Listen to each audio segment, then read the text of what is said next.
A mother of three murdered at work. And I saw Kim laying there. It broke my heart. It was a grisly scene. Her bra had been cut off. There was a bite mark on her left breast.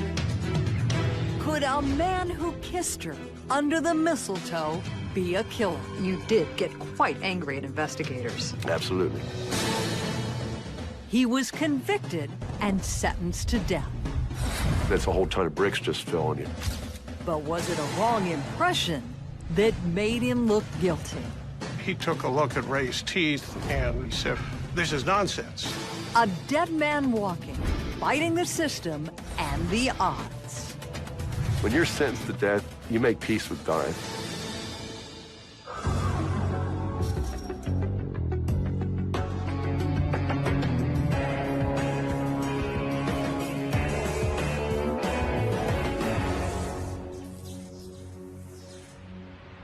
Hi, I'm Paula Zahn, and tonight we're on the case in Phoenix, Arizona, where a single mother of three seemed to have her life back on track after a divorce.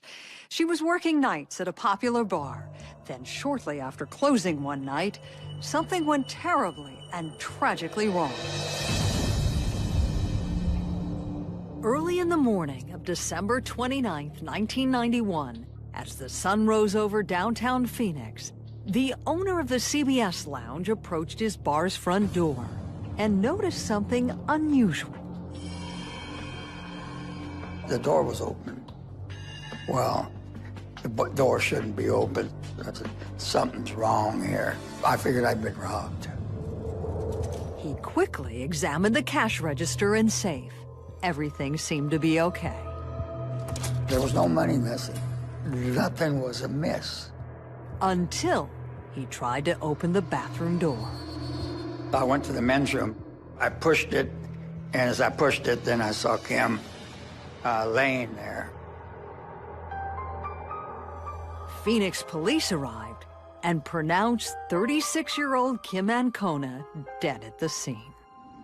Not far from her body, detectives discovered a knife at the bottom of the bathroom's trash can. Her bra had been cut off, her panties had been cut. There was a bite mark on her left breast.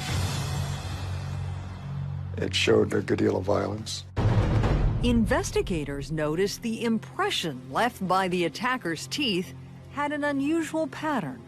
The bite mark was probably one of the more dramatic things because it was so obvious and so plain. A bite mark expert was called in to do an analysis. They did bring in a forensic odontologist, and he made impressions and so forth with regard to her breast. When news of Kim's death got out, friends and co-workers were in a state of shock. It's heartbreaking. It broke my heart. I'd known her for about 12, 15 years. It was just devastating, it really was. When it came time to contribute to her funeral, there was an outpouring. As the investigation continued, police got an anonymous tip, a note that said, "You're looking for an Indian. I seen him hanging around the back of CBS about 3:30. Get him, please." The note described a man with black hair, roughly 6 feet tall and 200 pounds. But investigators already had a lead on another man, someone who was said to be dating Kim and was supposed to have helped her close the bar that night. His name was Ray. You could tell they were a couple. You know, they'd hold hands or, kiss here or there. I heard that he kind of got angry with her at the bar about a week and a half, 2 weeks before this happened. Detectives carefully went through Kim's address book and found the name Ray Crone, a former Air Force sergeant who went on to work for the U.S. Postal Service. He had never been in trouble with the law, but despite a spotless record, police went to Crone's house to ask him about Kim Ancona. What did you tell police when they asked you if you knew Kim Ancona? I said, no, I don't think I know anybody named Kim Ancona. He had told the detective he didn't know her, And according to the detective, he wasn't particularly cooperative, and that caused the detective to be suspicious. Detectives were surprised Crone denied even knowing the victim. He said, "You don't know Kim and Kona from the CBS Lounge?" I said, "Well, wait a minute, I played volleyball for the CBS Lounge. There's a girl that works there named Kim." I said, "I don't know her last name." And again, they looked dumbfounded at each other and back at me. "Well, you don't know her last name? You're her boyfriend, aren't you?" I said, "No, I'm not her boyfriend. What's this about?" Crone insisted he never dated Kim, but detectives were hearing a different story. Someone had told investigators that you had driven her from the bar one night to a friend's house. Did that happen? That actually did happen. I mean, again, it's I could see where they thought, "Oh, he's hiding something." All she did was get in my car, and we drove about 4 blocks, maybe a quarter mile, to the house. And then when it was a Christmas party, they had mistletoe hanging. We did kiss under the mistletoe once or twice. He says, "Well, don't you think that's a date?" I said, "My God, if that's dating, giving her a ride a half a mile," I said, "then, I dated half the women in Phoenix." Investigators believed Crone was lying about how well he knew Kim. But there was something else about him that was even more suspicious: his teeth. The teeth protruded out. He had had an auto accident a few years before that caused this odd protrusion of his teeth, and they were protruded rather peculiarly, very obviously. Investigators decided to check Crone's teeth against the bite mark on the victim's breast. At one point, he even had me bite in a piece of styrofoam. Did you ask them why? I did, and I'm starting to get a little worried. The styrofoam impression was compared with the bite mark. The forensic dentist said Crone's teeth were consistent with the bite mark, but further testing was needed to be certain. They actually brought me back down to the police station again and took a blood sample, a hair sample, and had a dentist there and took casts of my teeth and spent over 2 hours in a dentist chair with taking these casts, had my mouth opened up with plastic utensils, taking pictures, having me snarl and grin and move my chin around. You did get quite angry at investigators after samples of your mouth were taken, and... I definitely got angry after that part, yes. Absolutely. How mad? I got mad enough to yell at him. There had to be a part of you that understood. The more unglued you became, the more suspicious your actions would look. Not true. I certainly had nothing to hide. Investigators were becoming convinced Crone was their man. Mr. Crone turned out to be, as far as the detectives were concerned, the only realistic suspect. No one else with teeth that could even come. I mean, there was nobody else. But they still had to wait for the bite mark analysis to come back from the lab. Would Ray Crone's unusual teeth be a match?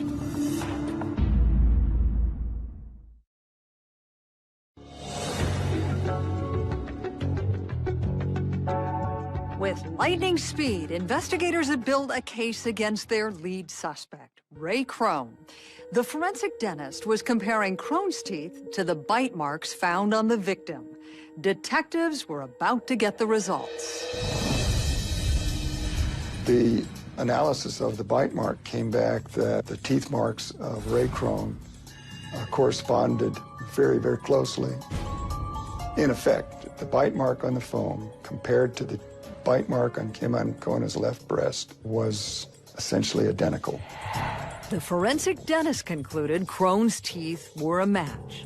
If he was right, detectives had found Kim Ancona's killer. What evidence did investigators have against you? One of the things they inferred to was about me denying, knowing her. And the other one was the bite mark. They said my teeth were crooked. The marks were found on the body that matched my teeth. Just 2 days after Kim's death, Crone was arrested and charged with first-degree murder, kidnapping, and sexual assault. It appeared to be a very strong case against Ray Crone. On July 29, 1992, Ray Crone's trial began. At the beginning of your trial, how concerned were you? I was sure that there was nothing going to happen because I didn't do anything. I was never a bad person. I had no background, no reason to do that. And certainly there's other reasonable people in that courtroom. Should have seen that. Prosecutors called to the stand their bite mark expert, who presented a video to the jurors. By using CAT scan technology and reverse image overlays, he demonstrated that when Ray's teeth were superimposed over the victim's wound, it was a match. The video was a very clear presentation. If you watch football on TV, you can see the play so much better because they zoom right in. It's the same thing the way he did it with the video. I mean, you really got a view. When prosecutors said that your bite matched that on the victim, how did you explain that away in court? I was stunned and shocked. It's like, how did they do this? How can this possibly be? The prosecution had more than just the bite mark evidence on its side. Investigators also took the stand and testified that Ray's shoes were approximately the same size as the footprints found near the body at the crime scene. And that wasn't all. A Phoenix crime lab technician testified that both the blood and the hairs found at the crime scene were consistent with the victim and Ray Crone. Then Kim's co-worker took the stand as a witness for the prosecution and testified that there had been an altercation between Ray and Kim at the bar. One witness testified at your trial that you were recently seen arguing with Kim. What was your response to that testimony? This is one of them issues people say, you raise your voice, oh, he's yelling at her. I remember there was one point when it was like a happy hour or something. I think there was something to do with the picture price or something, and it was charged the full price when it was supposed to be half hour price. But there was never no alleged, yelling, arguing, fighting. Kim's co-worker also testified that Ray was lying when he told detectives he was not dating Kim Ancona. The times I saw them together, it was obvious they were a couple. Why did so many witnesses tell the prosecution? Not only did you know Kim, but you dated her. If you loved or cared about a person that was just a murder victim and you wanted to cooperate and the police were telling you this is the person that did it, we need help, people were volunteering a lot of information that may or may not have been true, but they're thinking they're helping out because the police told them this is the person that did it. After presenting all the evidence, the prosecution rested. I find it hard to believe that you sat in that courtroom and you're watching the prosecution show this convincing bite mark match. You're hearing witness after witness saying, I don't know why he would lie to you and say he didn't know who she was. Wasn't there any part of you that was a little bit worried? The prosecution gets the first crack and then the defense is supposed to get the second. I was still waiting for my crack. Ray Crone decided to testify in his own defense. But by taking the stand, he opened himself up to cross-examination. And when the prosecutor got his chance, he drilled Crone with questions, starting with his whereabouts the night of the murder. What was your alibi? I was home in bed asleep. I had a roommate that was staying in my house at the time, and he knows I was home in bed that night. But the prosecutor argued that Ray could have snuck out of the house unnoticed and committed the murder while his roommate was asleep. The prosecutor then zeroed in on the key piece of evidence against Crone. I remember specifically asking him, I says, well, Mr. Crone, my bite mark experts say that these are your teeth that did these bite marks on Kim Ancona's breast. And he just looks back and says, that's what your experts say. I had no defense for a bite mark expert. My attorney put no defense on really whatsoever for that. But Crone still hoped his appearance as a witness would win over the jurors and convince them that he was telling the truth when he said he never dated Kim Ancona, that his teeth did not make the bite marks on the victim, and that he did not commit the murder. Certainly, I mean, it seems like you have a right as a defendant to take the stand. You want people to hear your side of it. What do you think was the most compelling evidence against you? Clearly, it had to be the bite mark evidence. That was really the only thing that scientifically wise, supposedly time it took. The bite mark evidence was the main thrust of the whole trial. After 8 days of testimony, Ray Crone's fate was now in the hands of the jurors.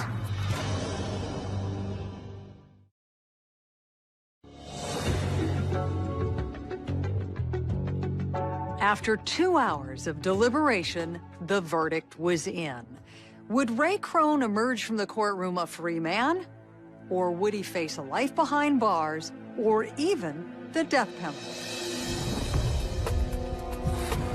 The jury came back The verdict was guilty of first-degree murder. Ray Crone was found guilty of kidnapping and murdering Kim Ancona. What was your reaction to the verdict? Well, then the whole world changed. Then that's a whole ton of bricks just fell on you.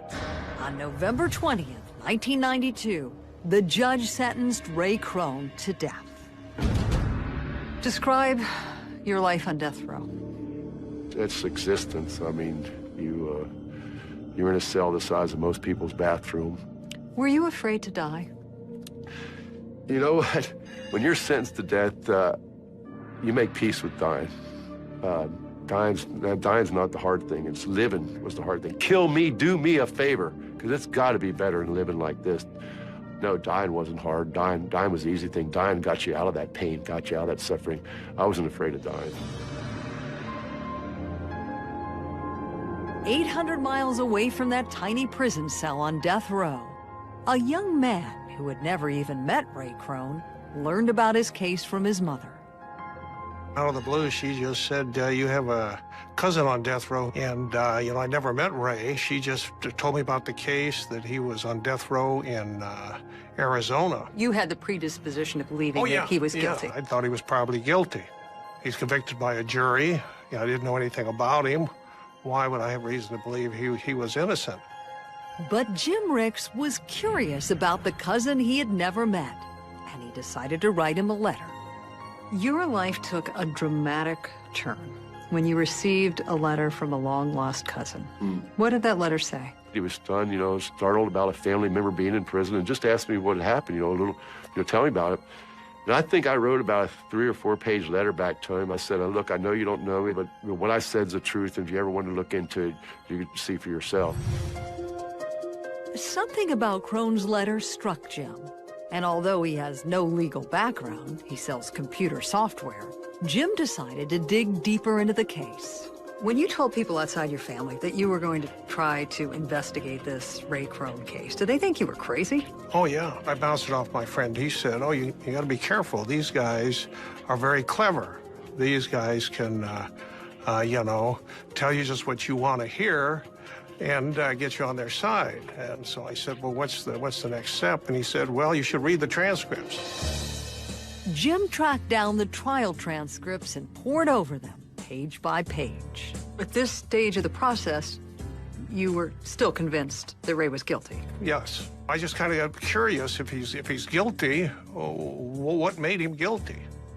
And the evidence they had was this bite mark. And so I decided to take a look at that, take a look at the evidence myself. And I'll tell you, when I saw that videotape, I was as convinced as the jury. It's devastating. It's devastating when you look at it, sure. It looked like Crone was indeed a guilty man. But Jim couldn't let go. He wanted the opinion of a professional with no stake in the case. So he found a board-certified forensic bite mark expert and asked him to evaluate the evidence. And what did he say? He took a look at Ray's teeth, and, in 30 seconds, he knew what he was looking for. In 30 seconds, he said, this is nonsense. Even at first glance, the expert felt fairly certain Crone's teeth could not have caused the bite mark on the victim's breast. But more tests would be needed to confirm that first impression. The more Jim learned, the more he wanted to do something about Crone's situation. He decided to visit his cousin, whom he had never met. I got a notice that there was Mr. Jim Ricks there to visit me on death row. The first I'd ever met him was right there on death row. What did he say to you that day? He said, I'm going to do what I can. And on those days when life seems like, nobody believes me, here was this pick-me-up, here was this guardian coming to say, I want to help. It's so interesting to me that Ray was a cousin you had never met. You heard that he's a murderer. You're fascinated by the case. You think he's guilty going into your own investigation. What kept you so engaged? It just kind of gradually got under my skin. And when I came to believe he was innocent, I had tremendous, empathy for him. It was like I was living in prison with him. When the bite mark expert confirmed his initial finding that Ray Crone couldn't have been responsible for the wound on Kim Ancona, it fortified Jim's commitment to his cousin. But he knew he would need a lot of help. So he contacted a lawyer and shared with him everything he'd learned about the case. I was convinced that he was innocent based on kind of a review of all the evidence. I just was, you know, smitten by the case where I just could not let it go. It was almost, you know, kind of like if a doctor saw somebody on the side of the road that was injured, how do you not help a person like that if you're a doctor? And I was a lawyer, and Ray needed help.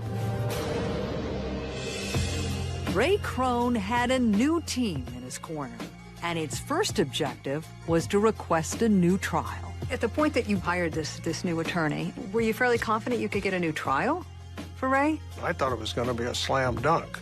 But this was just the start of what would become a long and difficult battle.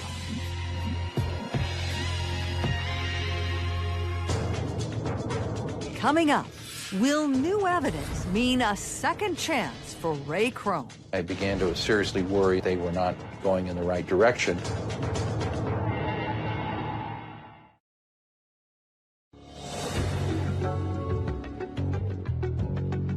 Ray Crone had a new team working on his defense. They were convinced of his innocence and had filed an appeal with the Supreme Court of Arizona. If it was successful, Crone could get a new trial. On June 22nd, 1995, almost 3 years after he was sentenced to death, the Supreme Court of Arizona overturned Ray Crone's conviction. He would get a new trial.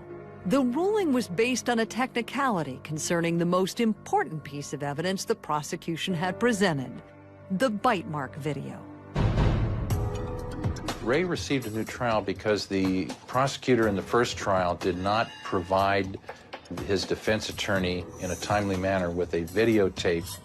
When did you find out you were getting a second trial? I actually first read about it in the newspaper. They brought the mail around, there was the newspaper, and I opened up the newspaper, and on the bottom fold it said, death penalty conviction overturns. I started reading a little farther, and there was my name, Ray Crone, and I left there, yelled out to everybody. I said, hey, and a couple other people got newspapers. So the next thing, everybody's cheering and yelling and rooting for me. It must have been so surreal. It was. I mean, again, a lot of the guys live vicariously through other people in there. You know, if something good happens to one death row person, it feels good for all. On February 12, 1996, Ray Crone stood trial for the murder of Kim Ancona for a second time. As spectators crammed into the courtroom, the man assigned to escort Ray Crone to court was on high alert. He believed he was guarding a monster. When I was first told that I was going to be assigned to Ray Crone's case, the officer who had done his first trial told me emphatically that he was extremely dangerous. I had to be very careful. He was a vicious killer, and that I had to be on my toes at all times. The prosecution was confident the new trial would end the same way as the first, with Ray Crone being found guilty of murder. The evidence was still plenty strong enough. Essentially, nothing changed in the bite mark, and no other suspects came forward. The media referred to Ray Crone as the snaggletooth killer. The prosecution was ready to exploit the headlines by making the bite mark the centerpiece of its case once again, arguing that Crone's protruding front tooth was a match to the victim's wound. But this time, the defense was ready. It's just not accurate. It's just like seeing something on TV, kind of the CSI, where they give you all the bells and whistles and it looks very slick and so forth. But the details were very hard to discern, and if you didn't have it, look at it with a critical eye, you didn't realize that it was really erroneous. To challenge the bite mark evidence, the defense brought in 3 nationally recognized experts. They all testified that Ray's teeth were not a match. This is a very poor bite mark case. This one bite mark on the victim just didn't match his teeth at all. The lower teeth, the upper teeth, nothing fit.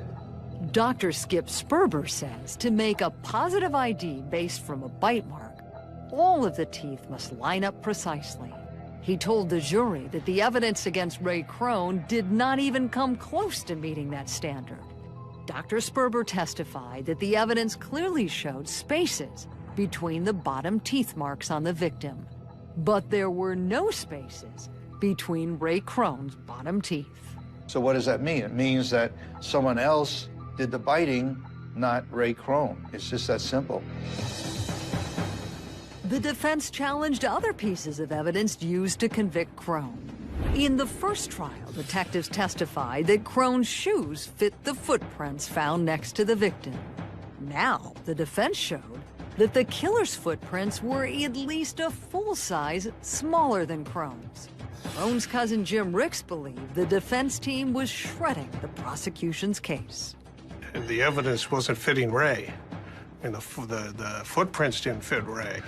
Not anywhere close to the size of Ray's feet. Not anywhere close to the size of Ray's feet. I mean, it wasn't the same brand of shoe that he wore besides that.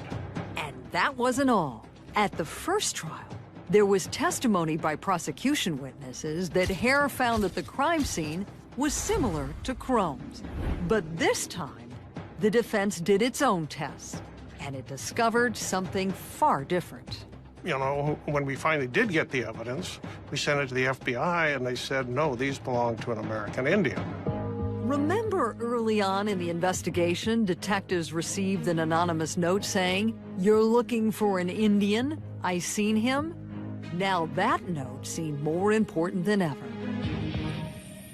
In addition to refuting the prosecution's case point by point, the defense also presented new DNA tests. There was blood that was found on the victim's clothing, her underwear and her pants, that didn't belong to Mr. Crone and did not belong to the victim. So essentially there was unknown DNA, presumably from the perpetrator. The defense believed this was its most compelling piece of evidence. But the explanation of the DNA testing in court was complex and very hard to follow. At that time in 1996, DNA wasn't that well understood, and to listen to a scientist or a person, you know, spouting these numbers and these acronyms and everything else, it was some boring testimony, believe me. Despite that, Crone and his lawyers felt confident. The truth was coming out. The pictures showed footprints where the knife was taken from, same footprints around the body that could not possibly have matched my feet. Hair that didn't match me. The DNA did not match me. Finally, the truth's coming out. We had every reason to be faithful and confident that now, finally, the jury would see the truth and I'd be going home. For the second time in 3 years, Ray Crone's fate was now in the hands of a jury.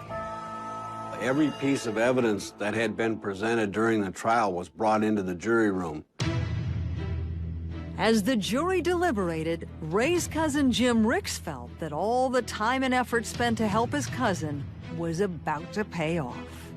I just thought it was, we're going to have a festive occasion. I'm sitting there waiting for it to happen. I could not see how he would be convicted a second time. But behind closed doors, the jurors were having a tough time coming to a decision. When the jury met and took their first vote, the vote was actually 8-4. It was not unanimous. The jurors did their own analysis of the evidence, and once again, it all centered on Ray Crone's teeth. The discussion that evolved around the bite mark itself pretty much went to the mold of the bitten area and the mold of the teeth pattern from Ray Crone. As the jury deliberations dragged on, Crone's defense team was getting nervous. After they were out a couple of days, I began to seriously worry and be concerned that they were not going in the right direction. It took 3 long days of intense debate to reach a verdict. Describe the moment the jury came back into the courtroom after some very long deliberations. I've always had heard by then that, that you could usually tell by some of the jurors in the face if they're smiling, if they'll look at you, things like that, it's a good sign. And they were crying. Most of them were wiping tears out of their eyes with their heads down. It was quite a somber moment, if you will. It looked like they'd really been through a lot. When the jury was asked to give its verdict, no one knew what to expect. The emotional part of the jury with returning to the courtroom, this person's life is in your hands, and you better have been right. All of the jurors came up with a guilty verdict. For a second time, a jury of his peers declared that Ray Crone was guilty of murder. What were you thinking when the guilty verdict came down? I was like, whoa, back up, rewind, and start this over again. It's like, you know, can we hit rewind quick? And because that's really not what they meant. And that's, you know, that's not what's supposed to happen, because we just showed them the truth, or at least reasonable doubt. Were you shocked? I was shocked, absolutely. I never saw it. You know, I'd watched the entire trial. The reasonable doubt was just so abundant. I was devastated. I mean, in fact, Ray had to console me. I mean, really was just shocked. The jurors had been swayed by the prosecution's snaggletooth argument. They believed that the badly misaligned top front tooth on the bite mark was a perfect match to Ray Crone. To me, there was beyond a reasonable doubt, there was a match. You can't get around it. The bite mark was the evidence that convinced them on the second trial that Ray Crone was again guilty. After the verdict was read, Ray Crone turned to his mother and sister and told them everything would be okay. But as he was handcuffed and taken away, a harsher reality set in. He knew he might be headed back to death row. Coming up, I'm still a murderer in their eyes. You might as well kill me. the dramatic conclusion of the Ray Crone story. He told us that the case would haunt him for the rest of his life. Want more on the case? Go to investigationdiscovery.com/paulazan and view more exclusive interviews and behind-the-scenes video. For a second time, Ray Crone was pronounced guilty of murder. Now the judge was about to hand down his sentence. Would he send Crone back to death row? This time, the judge decided that Ray Crone's murder conviction did not warrant a death sentence. He sentenced Ray Crone to life not less than 25 years. After the life sentence was read, the judge said he was troubled by the outcome of the trial. He said he had lingering doubt about the clear identity of the killer. He told us that he had real concerns about Ray's guilt, and he said that the case would haunt him for the rest of his life. It was a remarkable moment. The judge called into question the jury's verdict just moments after sentencing Ray Crone to a life behind bars. Ray, I know you were very disturbed. On one hand, he said he was going to be haunted by your trial for the rest of his life, and yet he sends you off to prison on a life sentence. But was there any sense of relief that it wasn't death row this time? Really none, because to me it's like, you might as well kill me. I'm still in prison. I'm still a murderer in their eyes. It really didn't change much anything, except I guess I wasn't going to live in that little small box, that little hell that death row was. It was just a bigger hell and a bigger yard and more people and more violence. Ray's cousin Jim Ricks, who for years worked tirelessly to prove Ray's innocence, was devastated. At this time of Ray's journey, this is strike two. Were you ready to call it quits? I was ready to go home and be done with it. We're further back now than we were when I got involved, because we had to start the appellate process over. Despite the disappointment, Ray's team wouldn't quit. They knew the odds were against them, but they decided to appeal once again. The whole time you were working on this, after the second conviction, you weren't that optimistic. Not at all. I didn't see how we could beat the system. The toughest thing to do is to beat a jury verdict. Jim's pessimism turned out to be well-founded. An appeal was denied. The court said Ray had received a fair trial, but his defense team was still determined to prove he was not a murderer. We actually had to find the perpetrator of the crime to prove Ray's innocence. Trying to prove someone else had committed the murder was a daunting task. Ray languished in jail for 5 long years. But during that time, advances in DNA testing were bringing profound changes to America's legal system. My attorneys recognized that, hey, this is something we could use. The court decided to allow new testing of crime scene evidence to see if it matched Ray Crone's DNA. It would also be checked against a national database of convicts. The results seem irrefutable. When did you learn about the DNA results? I learned about them in January of 2002. Not only did it not match me or Kim, that it actually identified an own individual that had a history of sexual assault against women and children. I see real emotion in your face as you describe that. I remember that day well, because again, when you fight a system for that long, the prosecution objected to even having this DNA testing done. They had the nerve to say it was a wild goose chase, it was a fishing expedition, it was a waste of the court's time and money, they said. The DNA evidence matched a man named Kenneth Phillips, a Native American resident of Phoenix. That confirmed earlier test results showing that hair found at the crime scene belonged to a Native American. At the time of Kim Ancona's murder, Phillips lived just 600 yards away from the crime scene. He was convicted of a sex crime about 30 days after the Kim Ancona murder and sent to prison. So I had an investigator go see him in prison, and I had him take in a recording device, and they questioned him. March the 28th, 2002. We're about to begin an interview with Kenneth Phillips. During questioning, Phillips was asked if he was at the bar on the night Kim Ancona was murdered. First, he denied it. He had denied it vigorously that he even knew or had ever been to the bar. Then he was told that DNA testing identified him, and he said, well, I was in the bar, and I was drunk, and I blacked out, and I don't know what happened, but I woke up with blood all over me. And he saw on the news about the murder, and he said, oh, my God, did I do that? The next day, when I heard on TV, the first thing came to my mind was, no, it can't be.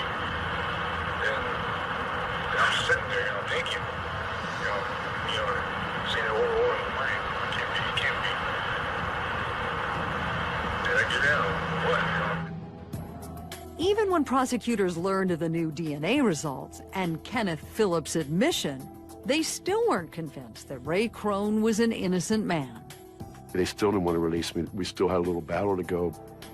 The Maricopa County Attorney's Office wanted confirmation, so they ordered more testing of the DNA samples. They also decided to re-examine all of the evidence from the crime scene to see if anything could be connected to Kenneth Phillips. They went to eventually and checked the fingerprints, and they found his fingerprints actually in the little bathroom where the victim was murdered. They found his fingerprints there and in other places in the bar. And there was more. Hair and footprints discovered at the crime scene were also found to be a match to Kenneth Phillips. The Phoenix Crime Lab reported one more finding. It was about the bite mark found on Kim Ancona. That mark had been the key evidence used against Ray Crone in 2 murder trials. But now experts said that Kenneth Phillips could not be excluded as the man who made it. Crone's defense team turned up the pressure on prosecutors. The defense says, look, you got the wrong guy. Look at this evidence. And we're asking that Ray Crone be released. I wasn't directly handling it, the office did. And they decided that they agreed. Prosecutors decided to dismiss all the charges. Ray's attorney called him in prison with the news. He said, Ray, how you doing today? I said, fine, just another day in paradise. And he chuckled. He said, well, what are you hungry for? I said, what the devil were you talking about?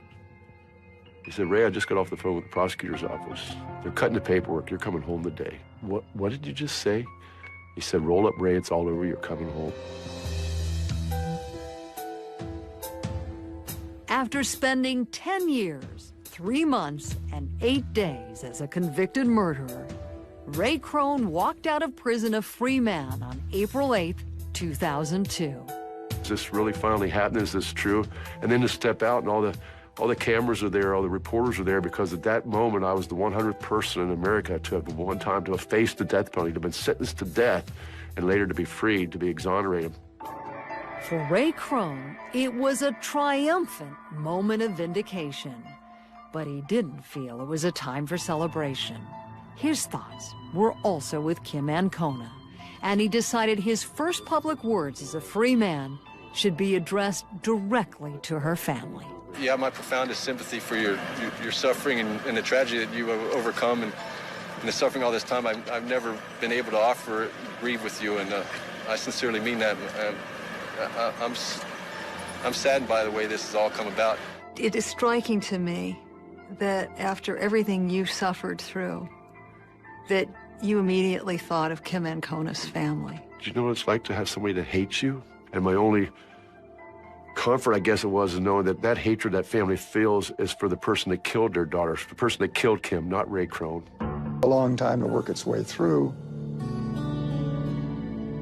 It's hard to imagine that Ray Crone would be a free man if it weren't for the help of someone he hadn't even met until he was on death row, his cousin Jim Ricks.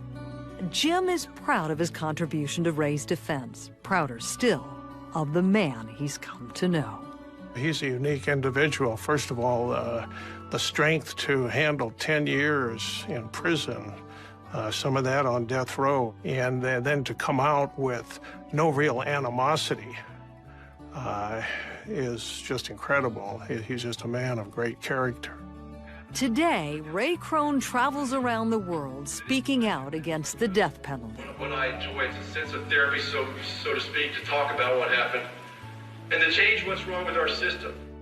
Ray talks about his experience in the hope that it will never happen to anyone else. But he knows that living in the past can be a very lonely business. I don't drive down the road looking at my rearview mirror about what I passed. You know, I'm going to get in a wreck. It's what's ahead of you. Keep your eyes on what's in the future, what's ahead, and try not to think about what I lost.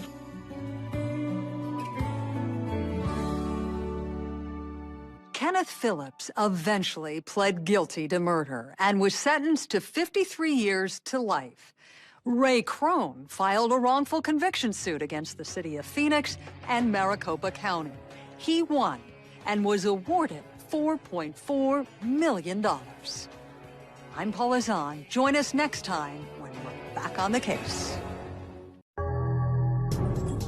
First, one girl disappeared. As a father, I just want to come and rescue my little girl. And then another. I knew that she wasn't coming home. A killer was on the loose. Everybody was scared. If it could happen to her, it can happen to anybody. Until police closed in on a suspect. I just do things and I'm not in control.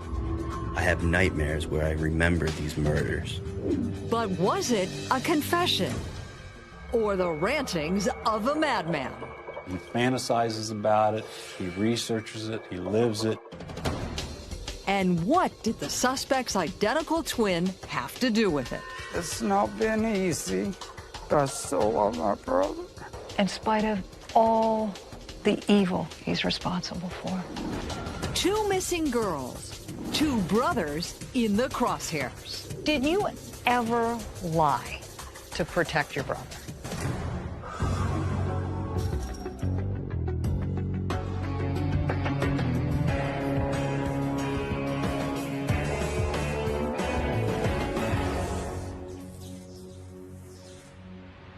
Hi, I'm Paula Zahn, and tonight we're on the case in Georgetown, Illinois, a farming town with just one stoplight. It was there, on a desolate stretch of road, that a young girl's disappearance sparked an investigation that would expose one man's violent obsession. How had his darkness gone undetected for so long? Feet drags. A quiet and studious girl, Jessica was the second daughter of Terry and Lauren Roach. She was actually really a homebody. She was not the kid that wanted to go someplace all the time. Most afternoons after school, you could find Jessica Roach racing down the country roads close to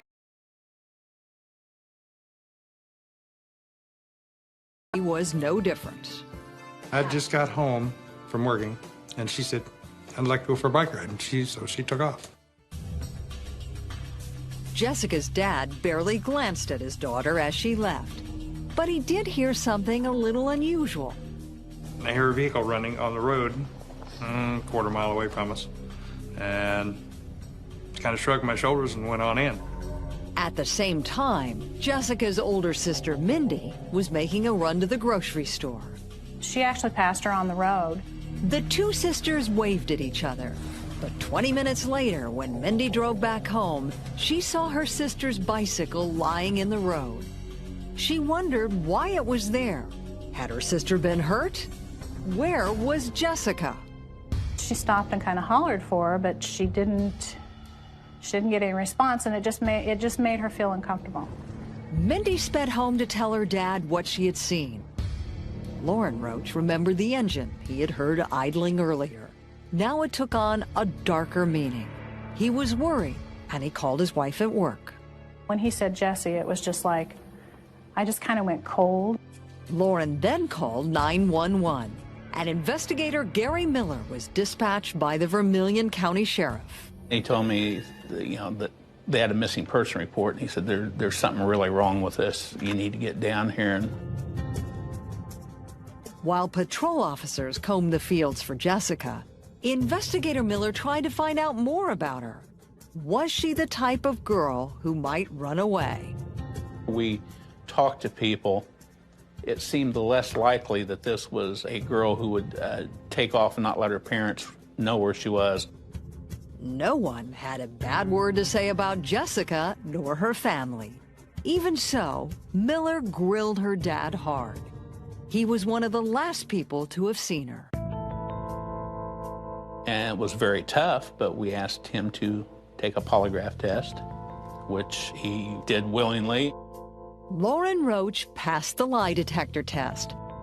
Those results, combined with the Roaches' seemingly happy family life, convinced the investigator that Jessica had been kidnapped, probably by a stranger.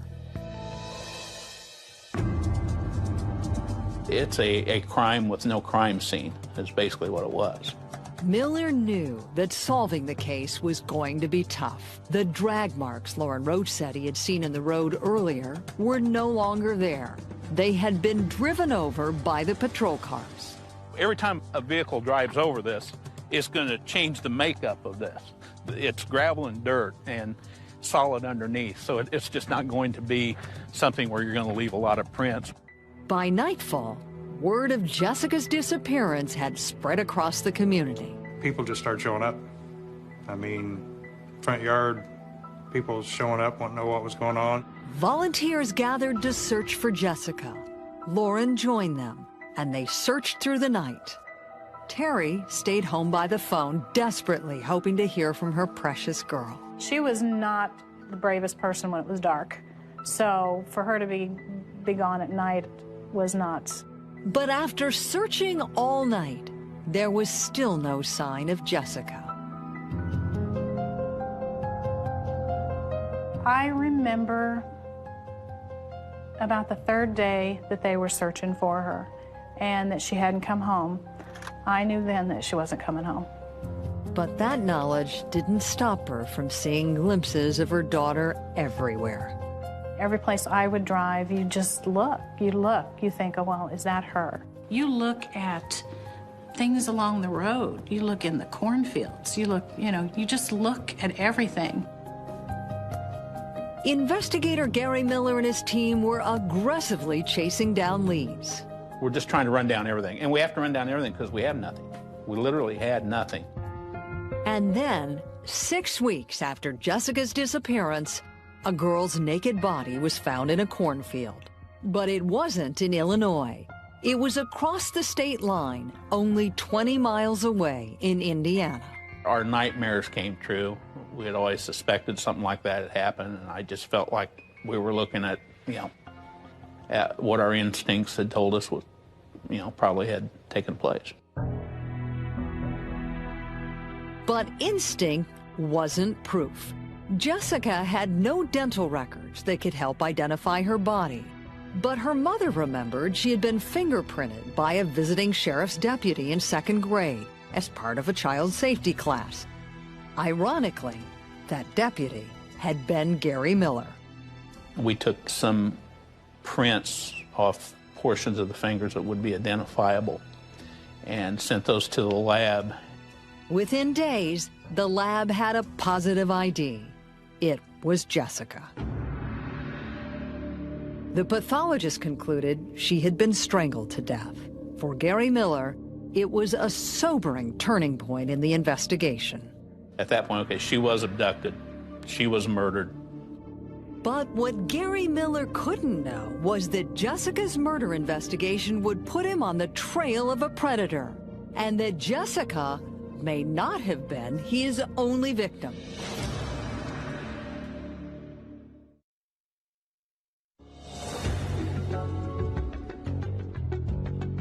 Six weeks after she disappeared, the body of 15-year-old Jessica Roach had been found in an Indiana cornfield 20 miles from her home in Illinois. But her parents refused to give in to their grief. They were determined to find their daughter's killer.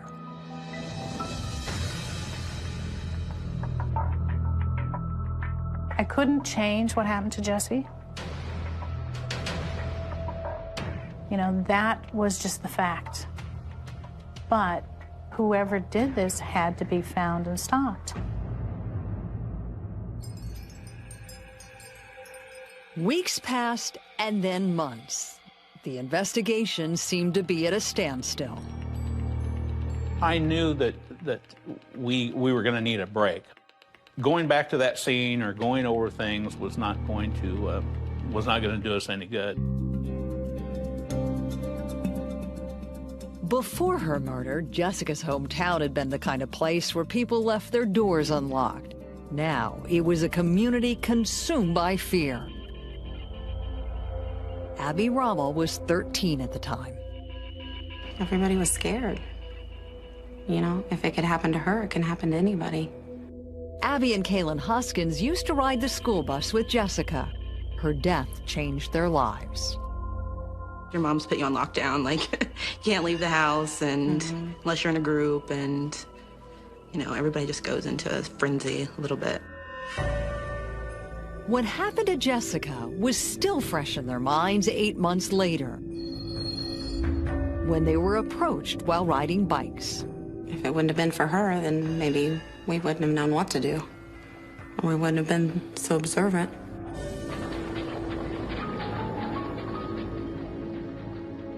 The girls were out by the railroad tracks just before dusk. I noticed this van, and I just remember the sound of it, like it was like no muffler, like it was really loud. And he was going really slow past us, and you could see him do one of these numbers, like watching us. And she said, something's not right. Abby told her friend not to worry so much, but just a few minutes later, they saw the van again. The driver was leering at them. So we stop, and he comes past us again, and she's like, maybe he's looking for a house.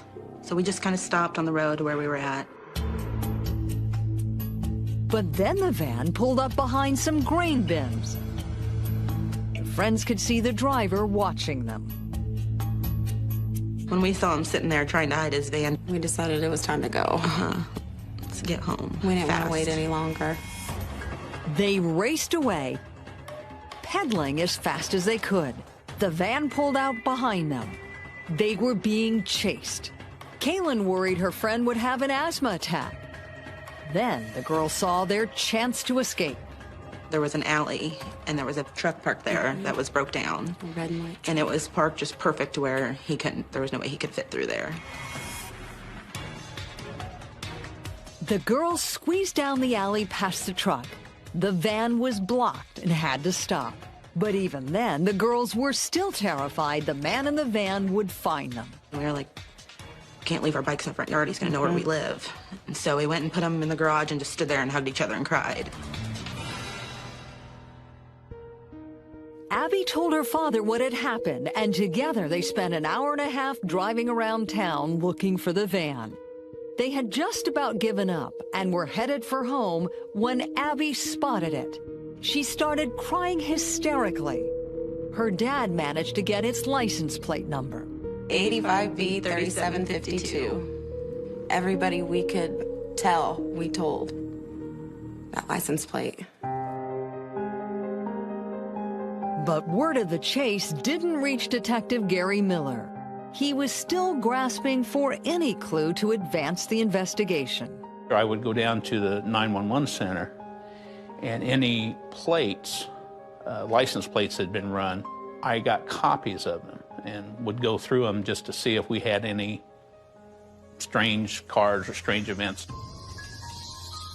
It was during one of those searches that Miller finally came across the incident reported by Abby Rommel and Kaylin Hoskins. Miller immediately noticed the similarities to Jessica Roach's abduction. The girls were all riding bikes and had brown hair. The investigator was certain he was onto something.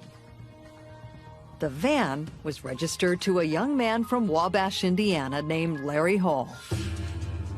I simply called the Wabash police and said, hey, do you guys know this guy or who he is? And they're like, oh yeah, we know Larry Hall.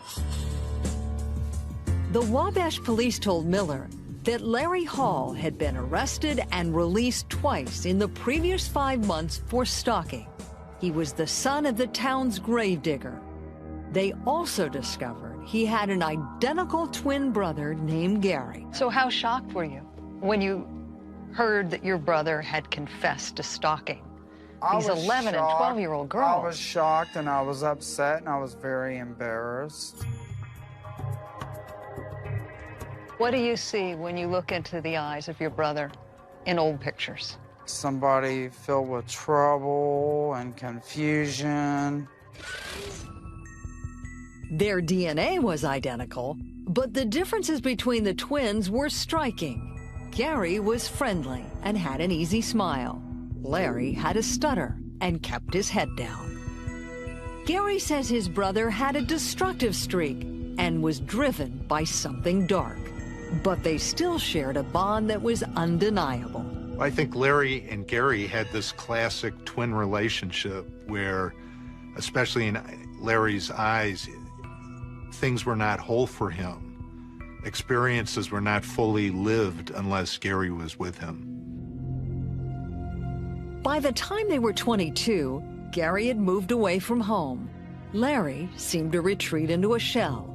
He lived in his parents' house, took a night job as a janitor, and barely saw anyone around town. So much of normal interaction was missing in his life. He was stuck during the day with these aged parents. He worked at night in these empty offices. The Wabash police knew Larry well, but even with his history of stalking, they didn't believe he posed a threat to anyone. But to Miller, he looked like a potential suspect. There was enough there that we wanted to go over and interview him personally. There was no hard evidence linking Larry Hall to Jessica Roach's murder. But Miller still wanted to question him directly. So he made the 3-hour drive across the state line to Wabash, Indiana. He had no idea what was waiting for him there. Coming up, Larry Hall's moment of truth. I laid Jessica Roach's picture in front of him, and he went like this, raised his hands and turned his head.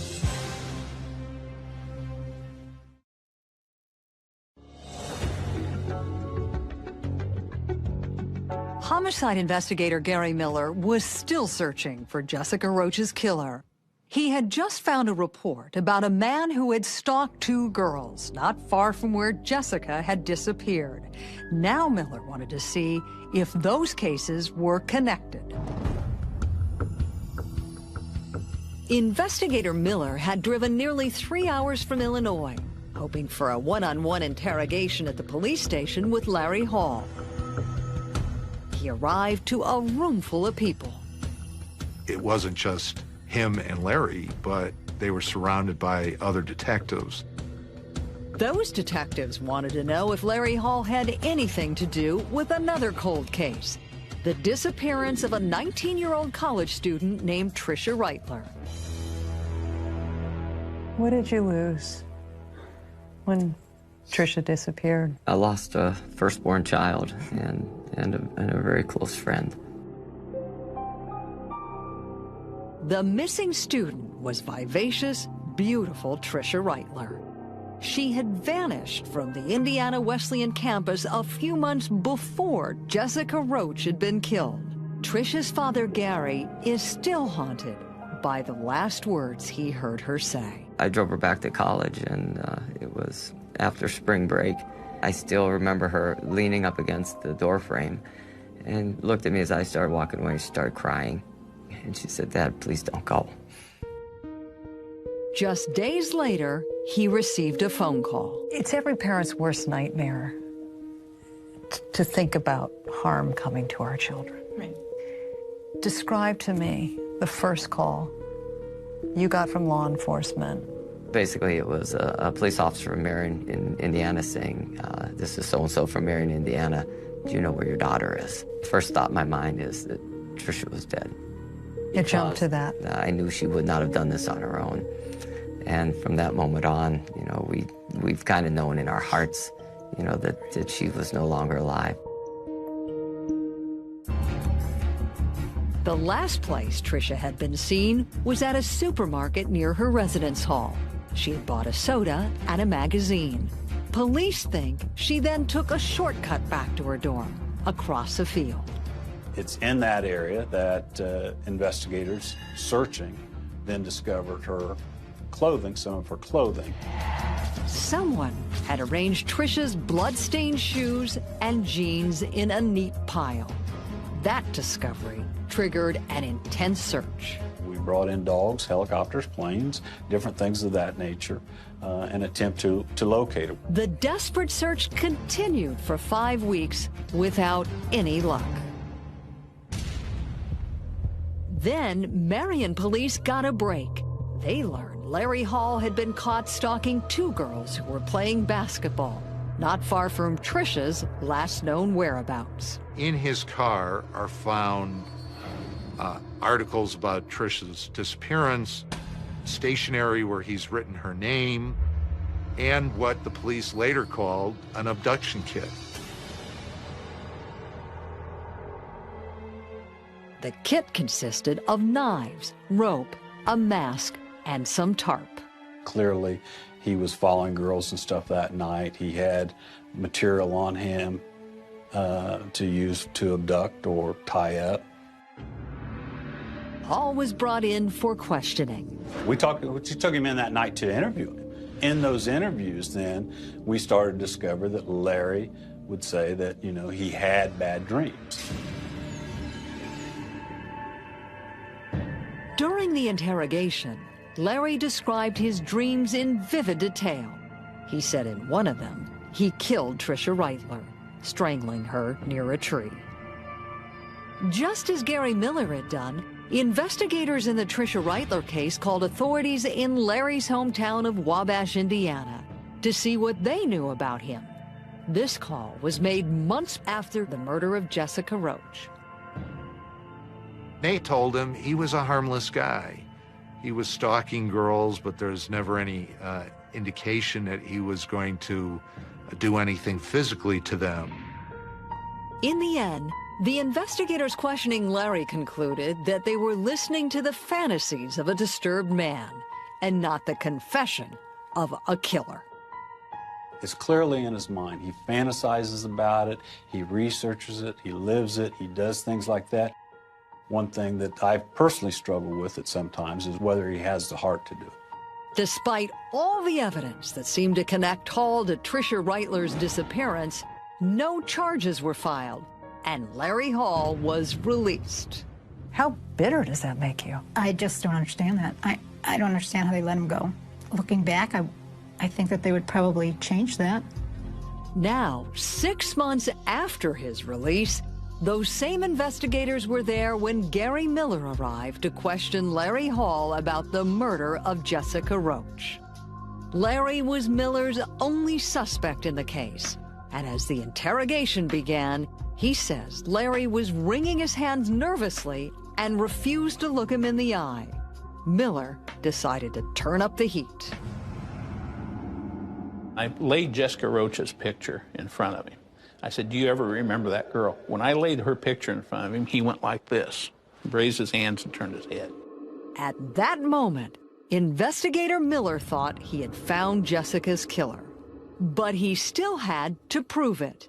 And in the last minutes of their interview, Larry Hall gave Miller the break he was looking for. He said he had been in Georgetown the weekend of Jessica's murder, attending a military reenactment. After we talked for a while, he said he remembered being in a town. He remembered that the town had a stoplight and there was a Hardee's by it. Well, that's a description of Georgetown. Larry Hall had just placed himself near the scene of Jessica Roach's abduction, but Miller needed more. He asked Larry Hall to take a polygraph test. When we got down there, he said he didn't want to take a polygraph. Larry refused the test, but then he started to cry and tell a story about another dream. In this one, he abducted a 15-year-old girl. There was a girl walking a bike. I stopped and talked to her. I had to grab her. I tied her up, but I can't remember with what. I put a belt around her neck, and she stopped breathing. I just do things, and I'm not in control. I have nightmares where I remember these murders. To investigator Miller, it didn't seem like Larry was describing dreams. He believed he was hearing a confession to the murder of Jessica Roach. There was no question in my mind he was telling me the truth. I mean, you could see it in him. He wasn't hesitant. He wasn't being fed any information. Larry agreed to sign an official written statement confirming what he had just said about Jessica's murder. And then Miller arrested him on the spot. He planned to bring him back to Illinois the next day to face charges. But when he arrived in the morning, Hall had reversed himself. He says, well, you know, I was only telling you about my dreams. I said, everything you told me was a dream? Yeah, I dreamed that I killed her. Was it a confession or a dream? As Miller drove back to Illinois with Larry in custody, he wondered what it all meant for his case.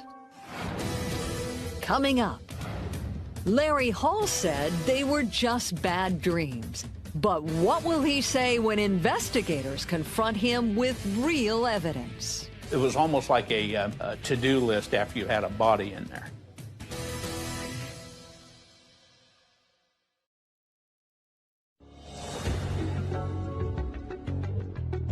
Larry Hall was under arrest for the murder of Jessica Roach, but investigators felt they still needed to find hard evidence to put him behind bars.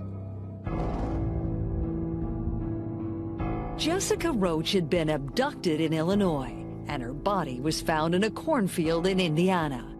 The crossing of state lines made her death a federal case. Lead investigator Gary Miller turned to the FBI for help. Federal agents obtained a warrant for Hall's van and did a far more comprehensive search than the one done earlier. They took the van apart piece by piece and discovered some very suspicious items. Larry Beaumont was in charge of the investigation. There was a photograph of a young girl that he wrote Jessica.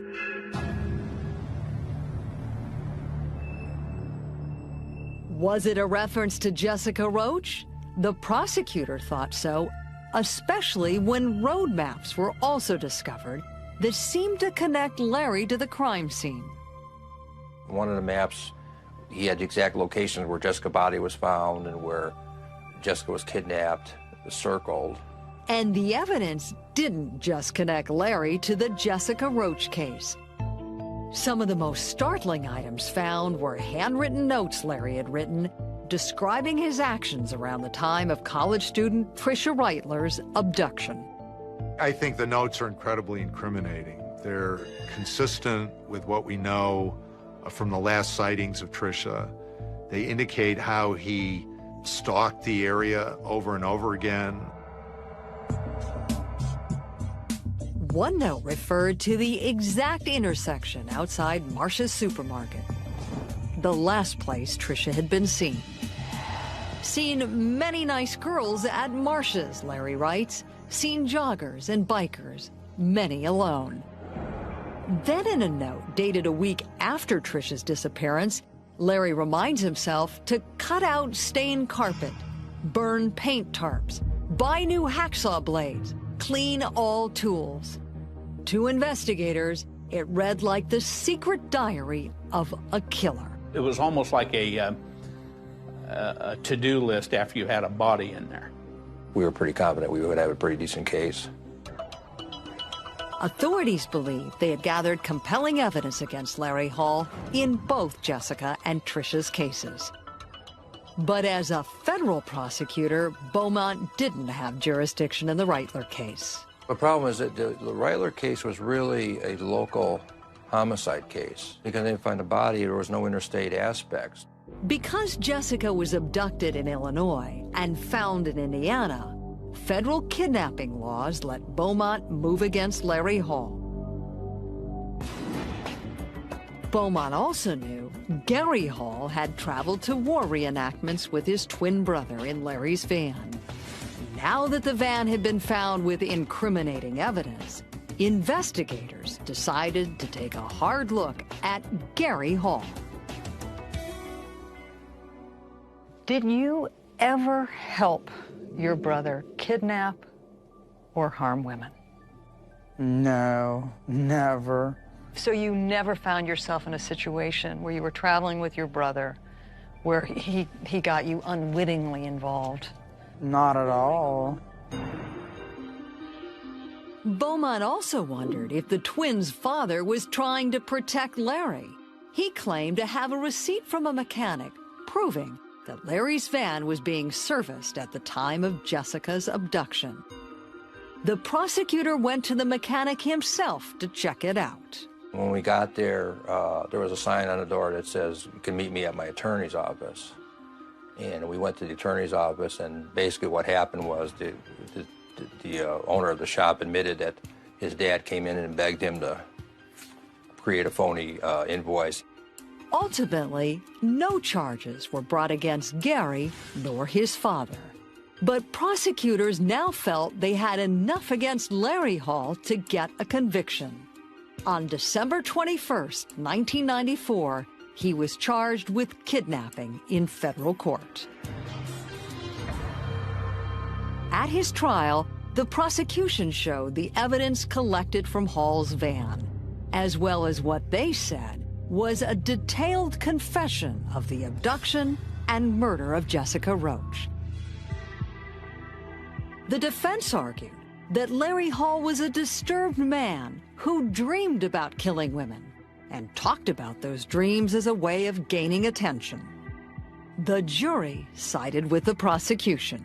After deliberating less than 5 hours, the jurors convicted Hall of kidnapping. The sentence was life without parole in federal prison. Jessica's parents took comfort that Larry Hall would now be off the streets. I can remember thinking, why did Jessie have to be the last one? She's the one who caught him. And I think that's important to know that he's not going to be out there anymore. But the prosecutor wasn't satisfied. The Reitlers still didn't know what had happened to their daughter. I was always very bothered by the fact that the Reitler's daughter just disappeared and vanished. He was about to put in place a daring plan to corner Larry Hall and get justice for Tricia once and for all. Coming up, can a convicted felon uncover Larry Hall's secrets? He says, we'd like to know if you would be interested in going undercover in a maximum security prison. He didn't find the body. He wasn't going to get anything.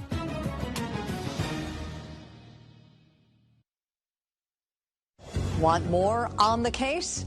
Go to investigationdiscovery.com/Paula Zahn and view more exclusive interviews and behind-the-scenes video. Larry Hall had been sentenced to life in prison for the abduction of Jessica Roach. But investigators thought Hall still had secrets to reveal, and the parents of Tricia Reitler hoped one of them would lead to their little girl.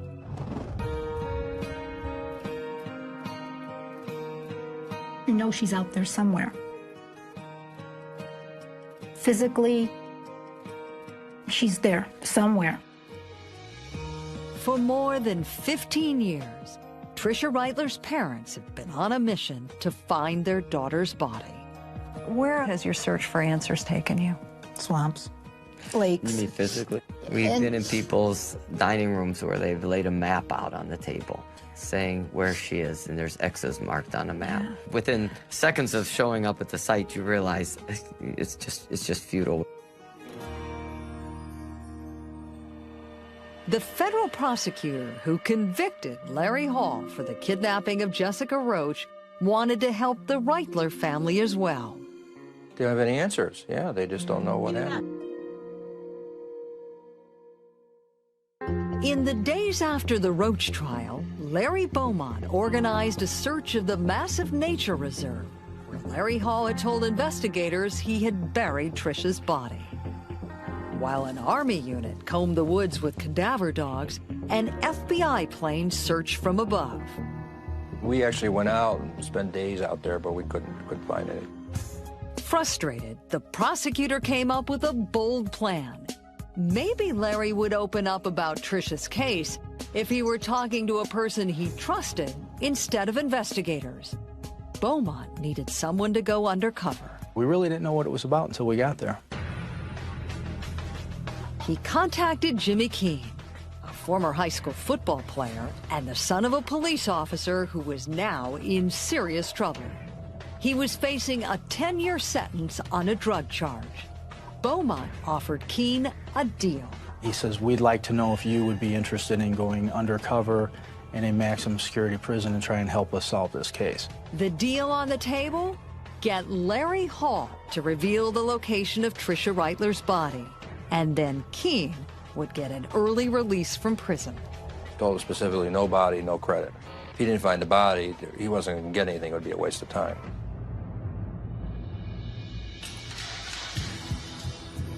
Keene took the deal and was transferred to the maximum security psychiatric hospital in Missouri, where Larry Hall was being held. Inside the facility, only the warden and the chief doctor would know Keene was working undercover. On the first day of the operation, Keene bumped into Larry Hall and asked him for directions to the library. And I said, thanks a lot, I appreciate that from a cool guy like you. And that was my first break with him because his reaction to me was, you think I'm a cool guy? Did he say that out loud? Yeah, and he bugged his eyes real big and he says, do you think I'm a cool guy? Like nobody in his life had ever said he was a cool guy. The two men started spending time together. One day, they were watching TV when an aggressive prisoner tried to change the channel. Keene saw that as an opportunity to impress Larry. He went after the inmate. I beat him to a pulp in front of Larry and Larry's little friends. That was a pretty crazy thing to do. It was a gutsy thing to do, yeah. But this is what I felt was the right thing to do at that moment. The prison guards, who had no idea Keene was an FBI plant, threw him into solitary confinement overnight. I seen Larry that morning in the breakfast hall line, and when him and I were sitting down talking, you could just tell he felt very close to me now, like I was a protector to him. Over time, Keene won Larry's trust. The two started spending time in Larry's cell. And in that dimly lighted room, Keene says Larry opened up about killing Jessica Roach. He took her up to this tree and he strangled her to death. Larry described the attack in gruesome detail. You had to be sick inside when you hear him say these things. Yeah, I mean, and that's where it was very hard for me to pull back, you know, because I just looked at him as like the lowest form of life that there is, and I'm looking at him like I want to rip his head off. Then, just a few weeks later, Hall told Keene he had also killed Tricia Reitler. He said he started choking her in a rage of panic because she was fighting so strongly against him. And then Hall said he blacked out. And when he woke up, Tricia was lying dead beside him. He decided he was going to get a lantern and he was going to use lime and he was going to take her away out in the woods and he was going to bury her with lime. Hall had told police similar stories, but Keene needed to get the missing piece of proof. Where had Hall buried Tricia? I physically feel sick, as you described. Oh, yes. What Larry Hall shared with you. I felt physically sick when I was around him, but I didn't have a lot of alternatives. Keene knew he was close to winning his freedom, but Hall still hadn't revealed exactly where he had buried Tricia. Then a few days later, Keene says he got his answer when he came across Larry carving tiny falcons in the wood shop. He had a map laid out in front of him of Illinois, Wisconsin, and Indiana. His first reaction was to dive on the map and fold it up and cover it up really fast. Then Larry explained that the falcons were totems to watch over the dead. And I was kind of like, wow, that's pretty wild. And he goes, do you want one? I said, no, Larry, I got a lot of life left in me. Keene felt certain the location of Tricia Reitler's body would be found on that map. He contacted his FBI handler for the undercover operation with the news, leaving an urgent message. But after he was done, he couldn't resist taunting Larry Hall by revealing his secret mission and its reward. I said, Larry, I'm going to be going home tomorrow because the FBI told me they'd have me out within 24 hours. And I says, Larry, I think you're one pathetic piece of, and I went on with a tirade of different terms I called him. And I said, to me, you're the lowest level of life on the planet. And he slid back away from me. The intense confrontation brought prison guards who knew nothing about the undercover operation. They separated the two men and eventually placed Keene in solitary confinement. It took days for the FBI to get Keene's message about what he had learned. And by the time they got it, the map had disappeared. Keene passed a polygraph test about the map, and authorities were convinced he had told them the truth. Even though the undercover operation failed, Jimmy Keene was eventually released and granted a full pardon. We still rewarded him for the effort because obviously he spent 7 or 8 months with Larry Hall. I mean, that deserves some credit. After his identical twin brother was sentenced to life in prison back in 1995, Gary Hall's life seemed to spiral out of control. He lost his job, and his second marriage fell apart. Do you have any sense of guilt that you weren't able to stop your brother? Who wouldn't? Who wouldn't? What do you think of your brother today? You want the truth, I'm sure. I want the truth. It just amazes me that how he got by with it for so long. In 2009, Gary went with cold case investigators to Larry's prison to urge him to come clean once and for all. When I met him for the last time, in July of 2009, I cried with him. And I realized that I still love my brother. In spite of all the evil he's responsible for. It's not been easy. It's not been easy, and he sickens me. But at the same time, I hurt. Because I miss him. Larry still hasn't revealed the location of Tricia's body, but there is hope that in time, he will reveal everything he may know. After Tricia disappeared, Donna and Gary Reitler fought the impulse to become overprotective parents with their other children. And as much as they still miss Tricia, through the years, they say they've grown stronger and closer as a family. I'm Paula Zahn. Join us next time when we're back on the case. They were elegant, refined, but their murder was savage. The brutality, the inhumanity, was just indescribable. It looked like the work of a sinister stranger. Mr. Haysom had a V cut in his chin, so it had the possibility of a satanic ritual. Then some evidence began pointing closer to home. Why don't my parents just lie down and die? I despise them so much. A daughter filled with hate. We can get rid of them soon. Her boyfriend consumed by love. I thought I was being a hero. I thought I was being a hero who was saving his girlfriend's life. They were young and in love. Were they killers or just misunderstood? I did not do it. I was an 18-year-old, emotionally underdeveloped idiot.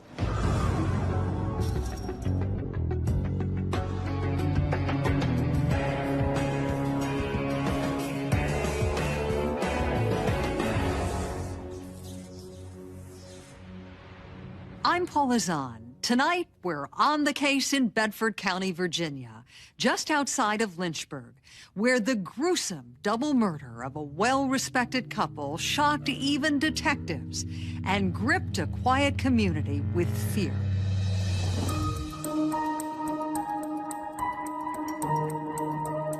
April 3rd, 1985.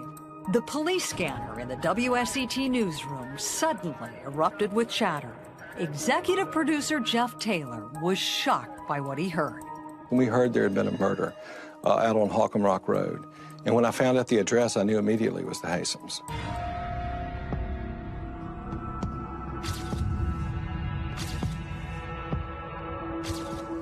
Derek and Nancy Haysom were well-known, respected, and members of the Lynchburg, Virginia social scene. To Taylor, they were also good friends. He had been to their house so many times and knew it so well. Police asked for his help. Talked to the sheriff there, and he said, "Come on in. I want you to take a look and see what's going on."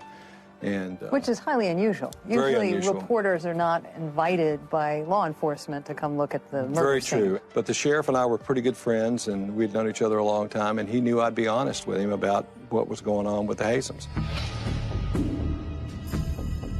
Can you describe what you saw when you were led into their home? It was an awful bloody mess.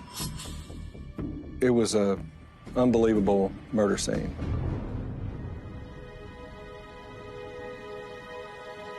Derek Haysom lay in the living room doorway, stabbed 36 times.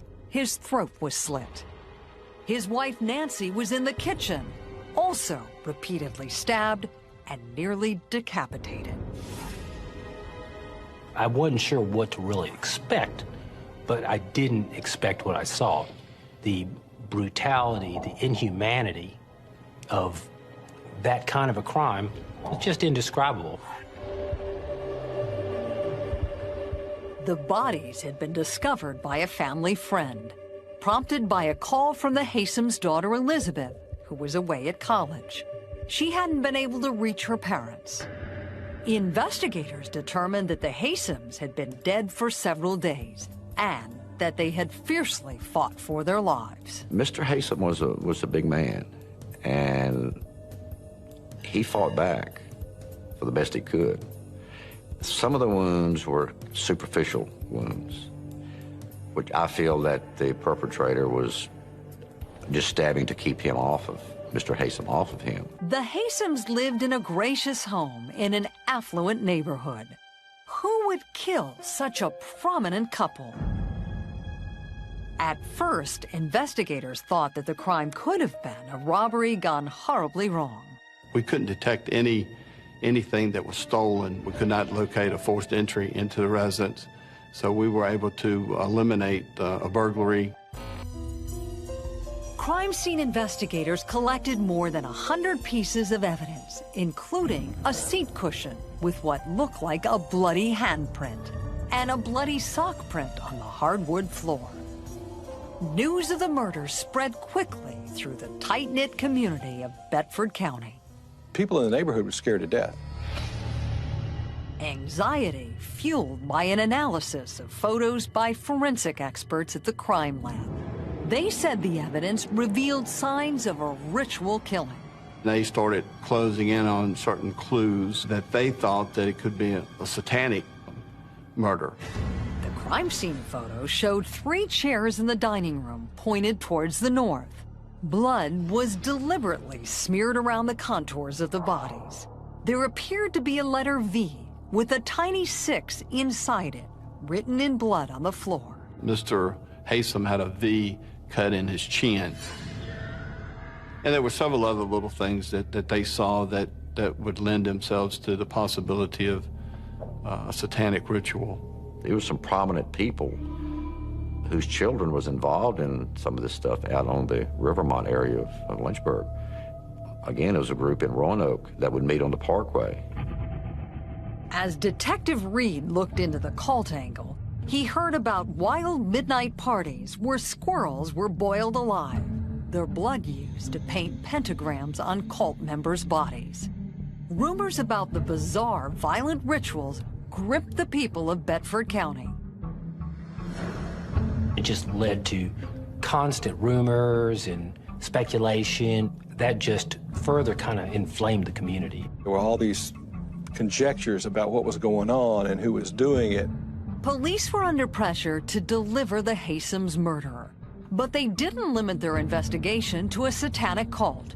They had also taken a comprehensive look at the Haysoms' background. We interviewed people that had done gardening work, neighbors, acquaintances, people that they played bridge with, family members. Detectives learned that the Haysoms had moved to their secluded home only a few years before. This was their retirement place. This is where they planned to live a long and prosperous old age life, and it just didn't work out that way. Derek had been a CEO of a steel company in Canada. His wife, Nancy, had grown up in nearby Lynchburg. Nancy Haysom was a relative of Lady Astor. Derek Haysom was the Lee Iacocca of Nova Scotia. And so these were people that had just come to the area, were new, were, you know, the darlings of the social scene. Derek, 72 years old, loved cars, a good bridge game, and staying fit. Nancy, 53, focused on the local art community. They had 5 grown children from previous marriages. Only one of them lived in the States. But the daughter they had together, Elizabeth, was in her first year at the University of Virginia, not far from Bedford. Detectives questioned her. She talked about her father's profession in Nova Scotia and the fact that he had had some dealings with some of the unions up in Nova Scotia, and that possibility that he had made somebody mad up there. The homicide squad started digging. It turned out Derek Haysom's successful career in the steel industry had been plagued by turmoil. He had been in Rhodesia, which had become Zimbabwe, and there had been all these things that had been going on, retaliation killings down in that country, and he had been there. That's one of the reasons Derek left and went to Nova Scotia, because he wanted his family safe. In Nova Scotia, other business scandals followed Haysom. We pretty much came to the realization that this was not a random act, that the Haysoms, Mr. and Ms. Haysom, was targeted. Had the Haysoms been victims of a professional hit, an assassination, or was the killing part of a cult ritual? The homicide squad had a lot on its plate. The investigation was about to get its first big break, and a prime suspect. She admitted she hated, and she would like to kill the Haysoms.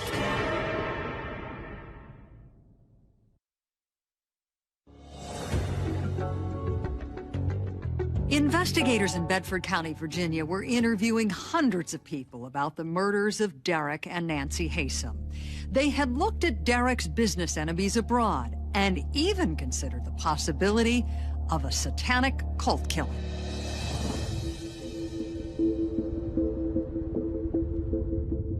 In sedate Bedford County, the possibility of a cult killing was terrifying. But not everyone was buying into that theory. Outside of the investigators, you were one of the few people to have seen the murder scene. What did you think? Had you seen any of that? Not really. It looked like a bloody murder scene that somebody had tried to clean up and realized they couldn't. But there was nothing you saw at the crime scene that would have made you believe that you were looking at a satanic symbol. Nothing, absolutely nothing. It was just a brutal, hate-filled murder. And that's what it seemed like to me. And then, but people were scared, and rumors were running rampant, and people were frightened. The theory of a cult killing was intriguing, but didn't produce any solid leads, so investigators ruled it out. Other possibilities were also eliminated. Police found no evidence to suggest the murders were the result of Derek Hasem's business dealings or of a burglary gone wrong. But throughout all the bizarre twists and turns in the case, investigators never lost sight of the old maxim: to focus the investigation close to home. If you're in a field of ponies, don't look for a unicorn, because it's just make it simple. Because 9 out of 10 times, it's going to be an acquaintance or a family member.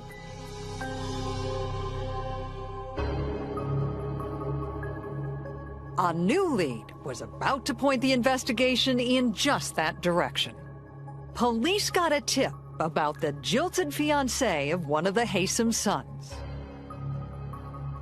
She had dated the youngest son, Julian. And apparently, she felt a lot of Julian. When their relationship broke up, she felt that Mr. and Miss Hasem was the cause of it. A friend of the young woman added fuel to the fire with an interesting story. I had gotten information from an individual. She had brought some knives to him to keep. She said that demons were possessing her, and she felt like that if she had the knives around, she would do something that she shouldn't do. The trail suddenly turned red hot. When Reed questioned her, she admitted her hatred of the Hasems, blaming them for ruining her engagement to Julian. I took her down for a polygraph. 2 questions was asked. Did you kill Mr. and Miss Hasem? The second question, was you there when they were killed? Well, when she answered both of those questions, she showed deception. Reed knew his suspect was from a prominent family and heard she was emotionally fragile. So he worked carefully, putting the pieces together quietly behind the scenes. There were sock prints at the crime scene that experts believed to be a woman's, and the jilted fiancé fit a profile of the murderer generated by 2 FBI specialists. We called them in to do the psychological profiling on it. And from viewing the crime scene and what evidence we had, the way they do their evaluations, that's what they came up with: female, an acquaintance with the family. Detectives continued building their case, but then the young woman surprised everyone, including her own lawyer, by asking for another polygraph test. She was pretty adamant she wanted to clear herself because she said she was innocent. So I carried her back in July for a second polygraph, which she passed. She also voluntarily submitted fingerprints, footprints, and blood samples. Nothing was a match to any of the evidence found at the crime scene. So that pretty much eliminated her. A promising lead was gone. Detectives were frustrated and back to square one. But there was another young woman who had raised a few eyebrows during her interview with the investigators: the Hasem's daughter, Elizabeth. TV reporter Jeff Taylor was there in his capacity as a Hasem family friend. He expected to see a shattered young woman, but given the circumstances, she seemed oddly at ease, even cavalier. It was a very strange meeting. It was a very strange... How so? It wasn't like her parents had just been murdered. It was like, I'm sorry, we had to get together under these circumstances. It's been a long time. You look great. How's the family? And I'm like, you know, your parents have just been murdered. I mean, I was like, it just seemed awkward and odd. Not only had Elizabeth's demeanor seemed odd, it seemed suspicious.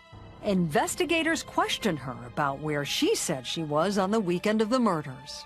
She stated that her and her boyfriend, Jens Soring, who was German, had rented a car in Charlottesville and drove to Washington, D.C. and spent the weekend in Washington, D.C. sightseeing. But when investigator Reed tracked down the rental car, there were 669 miles on it from that weekend. A round trip from Charlottesville to Washington is only 240 miles. And I talked to Elizabeth about it, and she acknowledged the fact that they had gotten lost, which just didn't make sense because I don't know how you could get that lost over a weekend. Elizabeth didn't seem evasive, and she agreed to provide blood and fingerprints to the team without hesitation. So they decided to follow up with her German boyfriend Jens to hear what he had to say about that weekend. Jens made himself scarce. He just wouldn't return our calls or talk to us. That's why it made it that much more necessary to talk to him. By not making himself available to police, Jens Soring had made himself an important target of the investigation. Things were heating up, and police would have their hands full with a clever and cagey young couple. Coming up, a game of cat and mouse between police and the college couple. We have two individuals. They have been around the world, and they can't find their way from Charlottesville to Washington, D.C.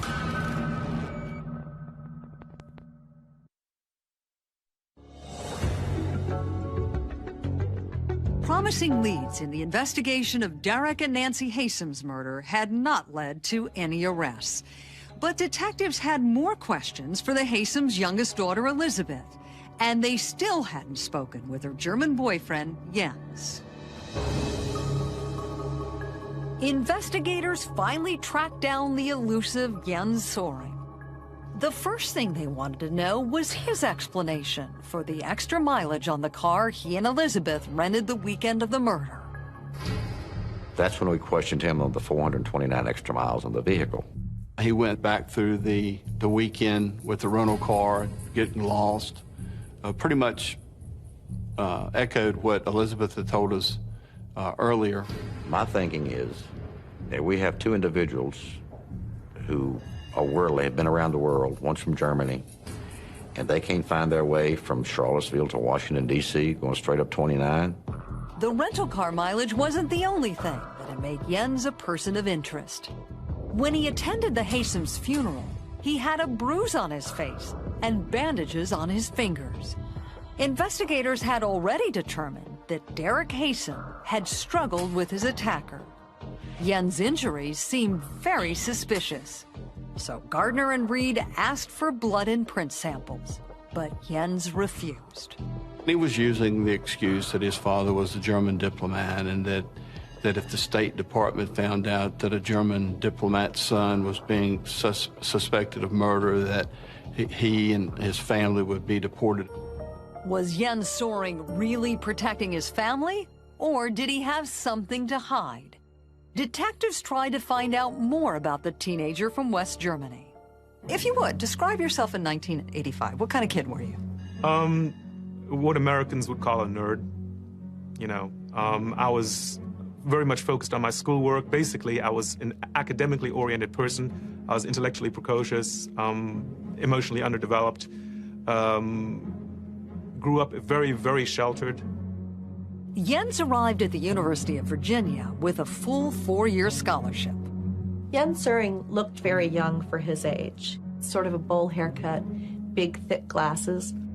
Amy Lemley was a sophomore at the time. Like Jens, she was an Eckel Scholar, one of the most prestigious academic honors on campus. It was through this elite group that they both had met Elizabeth Hasem. Elizabeth enjoyed being the center of attention. By far, she was the most unusual person in her dormitory. The very facts of her life, having lived abroad, traveled as an 18, 19-year-old across Europe by herself, all of this stuff made her quite an interesting character. She was by far the most popular girl in the dorm. She was 2 years older than everybody else. She was, wild and eccentric, and, everybody was after her. Investigators learned Jens and Elizabeth developed a friendship, which blossomed into a romance, based in part on an intense intellectual and emotional bond, but also on a burning desire to get away from their parents. I think that for each, the desire for independence from their parents resonated. And they would write letters back and forth to each other, talking about that. In her letters to Jens, Elizabeth expressed frustration and resentment at how controlling her parents could be. She was rebellious, using drugs, and exploring her sexuality. In Jens, she had found a kindred spirit, someone who shared her intense feelings and was head over heels in love with her. How intoxicating was it to be in love with her? How intoxicating was it for me? Well, it was my first sexual relationship. And for an 18-year-old boy, that's about as intoxicating as it gets. And her roommate called us the Rabbits, which I guess summarizes our relationship in a lot of ways. It was just a really intense freshman love affair. And now the young lovers were suspects in a murder case. When investigators met with Jens, he finally agreed to provide them with blood and print samples and made an appointment for October 9th, an appointment he wouldn't keep. The following week, we learned that Elizabeth and Jens had left the country. The couple was on the run, and the community was shocked by the implication. One can't help think when people run, people that the police want to talk to more about an unbelievably bad and brutal murder, that there's some guilt involved in that. Coming up, will Elizabeth's words come back to haunt her and her letters to you? She would say that she hated her parents and she wanted she wished they would be dead. That's what teenagers say, okay? It's not nice, but that's the truth.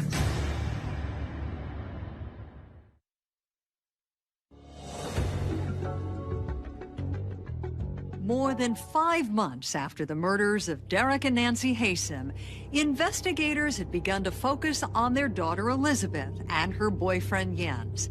They had questions about the couple's alibi, but instead of facing investigators, the couple took off, fleeing the country on separate flights.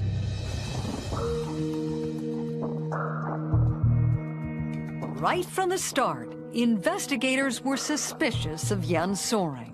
He seemed elusive and had refused to provide any blood samples or prints. And when he fled the country, it couldn't have made him look more guilty to detectives. The two of you had to know the law was going to catch up with you. Which is why we went on the run. Our assumption was that basically the police were, immediately going to arrest us. We thought this was going to happen within like a day or two. But before police could make their move, the couple was gone. And now they were the prime suspects in a murder case. We made some contacts with Interpol to let them know if they were found in Europe or wherever in the world to let us know. And that was about all we could do at that particular time because we didn't have any idea where they were. By then, the lab had processed the blood found at the Haysom house. These were the days before DNA testing was available, so investigators could only test for blood type. The results showed large amounts of Derek and Nancy's rare blood types, A and AB. But they also uncovered one spot of B blood, Elizabeth's blood type. And there were 5 samples of O blood, the most common blood type of all. O-type blood could have been anybody's with O-type blood. It just didn't match the family. Investigators were confident the type O blood was left by the murderer. Did that blood belong to Jens? And did the bloody sock prints at the scene match his? Police didn't have any idea because they never got a sample of his blood or his footprint. Yen's lack of cooperation had handcuffed police. But more than 5 months after he and Elizabeth disappeared, the investigation got the break it needed. It came from an out-of-the-blue phone call from a British detective. His first question was if Elizabeth Hasem's parents were dead. And I said, yes, they are. And he asked me, were they murdered? And I said, yes, they were. And he says, I believe we have the murderers in jail. Jens and Elizabeth had been arrested in London for check fraud. After a search of the apartment where the couple had been staying, British detectives found a diary and a stash of letters. The exchanges between them hinted at a far more serious crime. Why don't my parents just lie down and die? I despise them so much. I've felt this. I'm feeling it now inside me. This need to plant one's foot in somebody's face. Would it be possible to hypnotize my parents, do voodoo on them, will them to death? Other exchanges appeared to show the formation of a calculated plan. We can either wait till we graduate and leave them behind, or we can get rid of them soon. The fact that there have been many burglaries in the area opens up the possibility for another one with the same circumstances, only this time. Jens never finished that thought, but a cryptic entry by Elizabeth seemed to link Jens directly to the crime scene. The case is about to be solved. Perhaps fingerprints on coffee mug used by Jens in Bedford interview gave him away. Their own words seemed to spell out Elizabeth and Jens' willingness to commit murder. It was really hard, for example, to hear an entry from the diaries and not say, well, my God, how could anyone believe they didn't do it? I mean, it was, their own words were more than compelling. In her letters to you, she would say that she hated her parents and she wanted she wished they would be dead. She did say she hated her parents and that she wished they were dead. But here's the thing, okay? And this is something that, of course, nobody wants to really face. That's what teenagers say, okay? It's not nice, but that's the truth. Investigators believe the incriminating letters showed beyond any doubt the motive for the murders. They wanted to interrogate the couple right away. Gardner jumped on a plane for England, where he questioned Elizabeth. Talked to Elizabeth with her solicitor present. She talked about how much she loved her parents. Then he used the confiscated diaries and letters as leverage. We broke out the letters, and then she started refusing to answer. Detectives turned up the heat, interviewing them over and over again until they began to crack. The technique seemed to work in breaking down the couple. I think there was a total of 6 interviews with Jens and maybe 5 with Elizabeth while we were in London. The pressure mounted. Jens asked for a private meeting with Detective Gardner. He sent word that he wanted to talk to me alone.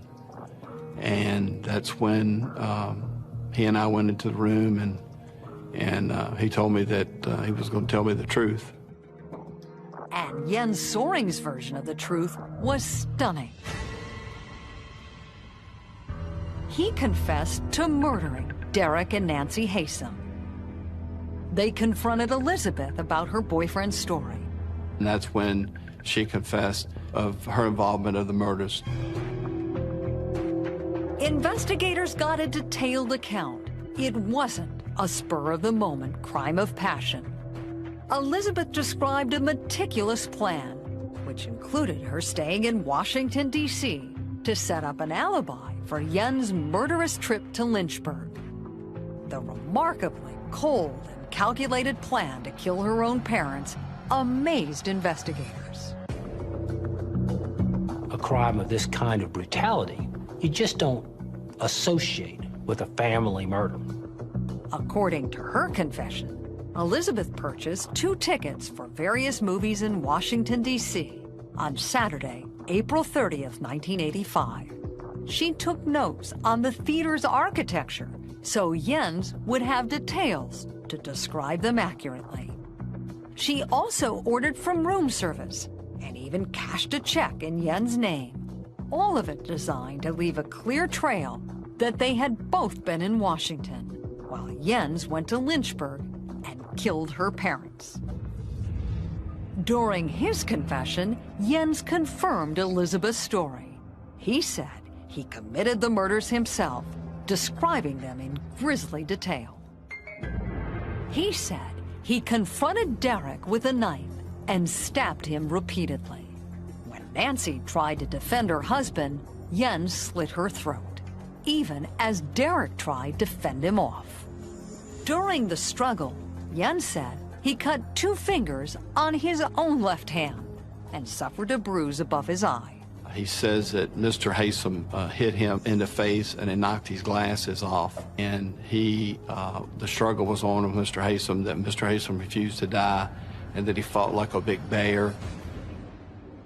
Derek eventually collapsed in the doorway of the living room. Nancy died in the kitchen. It looked like the violent impulses written about in Elizabeth's diary had become a grisly reality. Elizabeth wanted him gone. She found an individual who she could manipulate and use to do her deeds for her. And unfortunately, Jens, he was just madly in love with a girl who thought that really cared for him. 2 brilliant college students with bright futures were charged with murder. Now, authorities wanted to bring them to the U.S. to face justice for their crimes. Elizabeth didn't fight extradition nor the charges. In August 1987, she stood before a judge in a Bedford County courtroom. Are you guilty as charged in the indictment or not guilty? Guilty as an accessory before the fact. Elizabeth was quiet, seemed contrite, was cooperative during her court proceedings. She pleaded guilty as an accessory before the fact, so there was not a jury trial. Elizabeth was given 2 45-year sentences for her role in each of her parents' murders. The sentences would be served consecutively. What was it like when you visited Elizabeth in jail? She wanted everything to end and be over with and have a resolution and go on and accept whatever was going to happen and deal with it at that point. And part of dealing with that was to promise to testify against Jens Soring if prosecutors could get him back to Virginia. And that wouldn't be easy. Coming up, a star-crossed lover recants his confession. I thought I was being a hero. I thought I was being a hero who was saving his girlfriend's life. Why? I loved her. Want more on the case? Go to investigationdiscovery.com/paulazan and view more exclusive interviews and behind-the-scenes video. 5 years after the murders of Derek and Nancy Haysom, their daughter Elizabeth confessed to plotting the crime. Her boyfriend Jens had confessed to committing the murders. But as the son of a German diplomat, Jens believed he could arrange his extradition back to his native Germany, sparing him a trial in U.S. courts and a possible death penalty. From his prison cell in England, Jens Soring's legal strategy was based on a simple premise. He would face a much lighter sentence if his case was heard in Germany. The Americans had filed an extradition request for capital murder, so I would face the electric chair. The German government was trying to extradite me to Germany, where I would face a non-capital trial. After 4 years of legal maneuvering, a deal was struck. England would send Jens Soring back to Virginia. In exchange, the death penalty was taken off the table. When he learned his case would be handled by the U.S. justice system, Jens made a startling reversal and recanted his confession. He said he had admitted to the crime in an attempt to save the woman he loved. I thought I was being a hero. I thought I was being a hero who was saving his girlfriend's life. I thought I was essentially volunteering to go to prison for roughly 10 years in my own home country of Germany, and that would save Elizabeth from being electrocuted. I loved her. You're a smart guy. You had to understand there was a risk this was going to backfire on you. Actually, at the time, I was an 18-year-old, emotionally underdeveloped idiot. And now, Jens Soering, knight in shining armor defense, would be heard by an American jury. His trial began on June 1st, 1990. The prosecution laid out its case. There was the extra mileage logged on the rental car the weekend of the murder. Type O blood found at the scene that matched Soering's. And then there was the bloody sock print, which prosecutors said was a perfect match to his. And you pull that out, and it matches, and it fits like a glove. Prosecutors described the murders as a violent struggle between the Haysams and their attacker. They argued that the injuries seen on Yen's hands and face at the Haysams' funeral were signs of that struggle. But the most dramatic part of the prosecution's case was when its star witness took the stand, the woman Jens loved, Elizabeth Haysam. Elizabeth says her role was to establish an alibi in Washington while Jens killed her parents in Virginia. You set up the alibi in the car, right? We discussed what the alibi would be, and that was for me to go to these various movies to take notes. Elizabeth described her time in Washington in great detail. Jens dropped me off at the movie. I went round the corner and I bought a drink and I scored some dope. I got a taxi and I went to the second movie that we had agreed that I would go to. Jens tried to refute Elizabeth's testimony point by point. And he had a particularly good explanation for that very incriminating diary entry, where Elizabeth suggested that a fingerprint left by Jens on a coffee mug during his interrogation might have linked him directly to the crime scene. Why would she write something so specific and something so damning? Specifically to incriminate me. If I did not keep my promise to her to take the blame, that she would have some kind of insurance policy. When he originally confessed, Jens had described the actual murders in great detail. He says he created that story with the help of the real killer, Elizabeth. What did Elizabeth tell you happened the night that her parents were murdered? She really didn't tell me, okay? The way we developed this lie was for me to imagine what I would have done if I had committed this crime. And every time the story didn't fit the facts, she would tell me what I should say instead. Which sounds absolutely ridiculous to me. It's hard to imagine that if someone has just committed a murder, that they'd sit down with you and that you all would sort of play act through some plausible explanations of what had happened. That's what we did.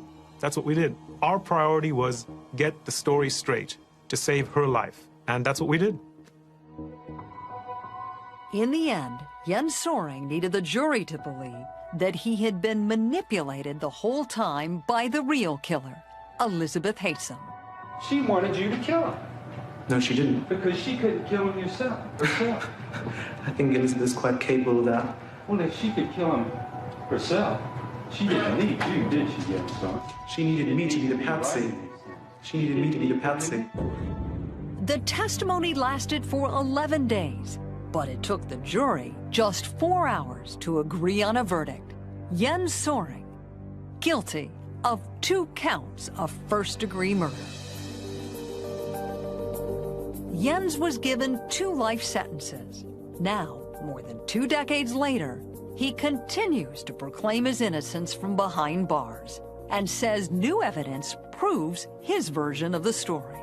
Whom do you blame for your incarceration? Myself.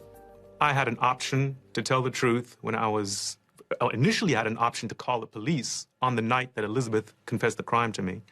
And that's what I should have done. Represented by attorney Gail Marshall, Jens filed an appeal in 1995. This was a terrible trial.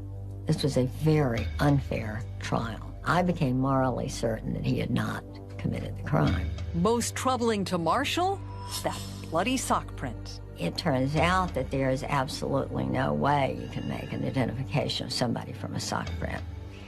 And the expert, so-called expert, who testified was an expert in tire prints.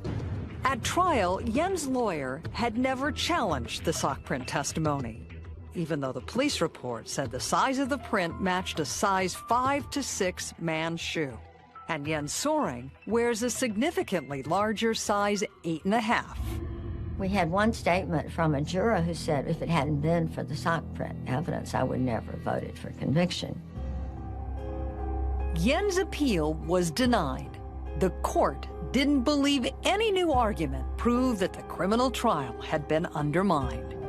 Now he's pinning his hopes on recent DNA testing, not in use at the time of the murders, which was done on evidence found at the crime scene more than 2 decades ago. The police found old biological samples in Department of Forensic Sciences files, tested them, and found out that there were 42 samples from the crime scene, okay? None of which could be linked to me, and 11 of which directly excluded me. Okay, before you go any further, let me tell you what records also show. That 24 of them, half, couldn't even be processed for DNA, and 7 didn't contain enough information for comparison. Correct. So that leaves just 11 viable samples that clear not only you, but Elizabeth. Right. 11 viable samples is more than twice as many than in most other of these cases. While the testable samples show no DNA linking either Elizabeth or Yen's to the crime scene, the less sophisticated original testing of blood from these samples did show a blood type match to Yen's.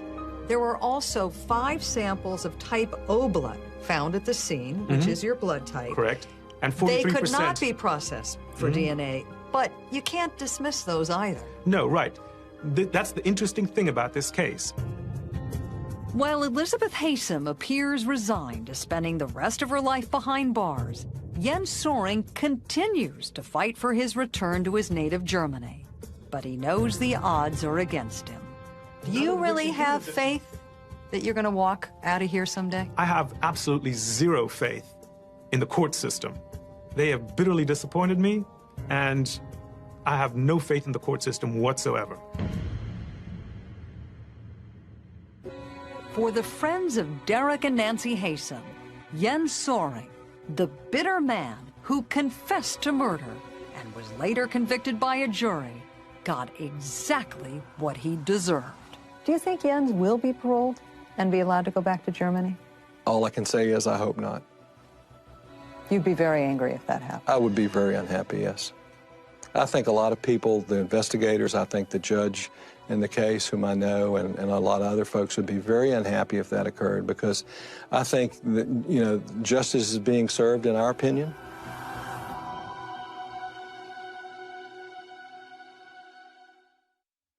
Yen Soering continues to publicly plead his case for parole, but the final decision rests in the hands of the governor of Virginia. I'm Paula Zahn. Join us next time when we're back on the case.